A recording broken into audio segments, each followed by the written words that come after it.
الخير، مساء الانوار داخل الوطن وخارج الوطن. اليوم رجعت معكم نشارك معكم واحد الوصفه علاج الكحه، كتصلح للصغار والكبار. اش كنحتاجو في هذه الوصفه؟ كنحتاجو فيها معلقه كبيره ديال الحامض، عصرته غير معلقه كبيره ديال الحامض، وجوج معالق ديال حب الرشاد بعد ما نقيتو ومسحتو في واحد الزويف كيكون عند العطار، تيكون فيه الغبره وداكشي خصكم تمسحوه. جوج معالق ديال حب الرشاد، وعندي جوج معالق ديال العسيله، عسيله حره ماشي العسل الاخر. غادي نجيب واحد الزليفه ديالنا باش نخوط فيها.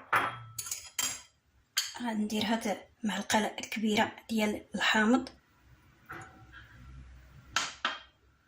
وغادي ندير جوج معالق ديال حب الرشاد،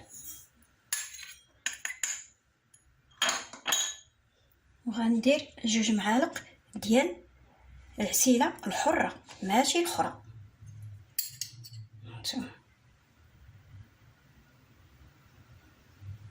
كتنقي لك الصدر،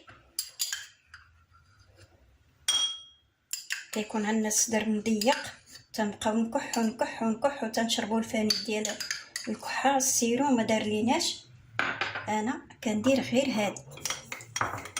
هاد الوصفه هادي وتنلقى عليها، وجربوها باذن الله. تاكلوا معلقه صغيره في الصباح على الريق، وعاد تاكلوا داك المعلقه ومن بعد تفطروا، وديروا عاوتاني معلقه بعد العشاء. هانتوما شوف،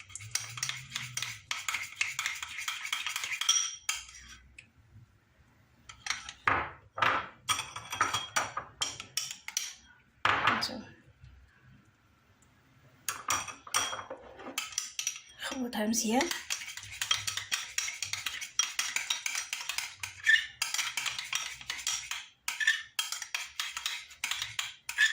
كتصلح حتى للحلاقم، الى مريضه بالحلاقم فهي كتصلح ليهم. هانتوما شوف،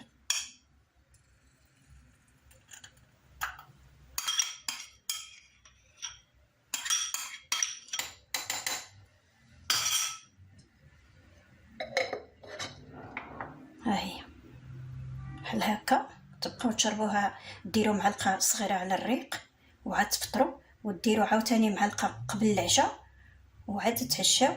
وان شاء الله بالشفاء يا ربي امين. ان شاء الله في فيديو القادم مع وصفات اخرى جديده. وخليت لبنياتي ووليداتي راحه البال. الله يحفظكم وينوركم وينور طريقكم يا ربي امين.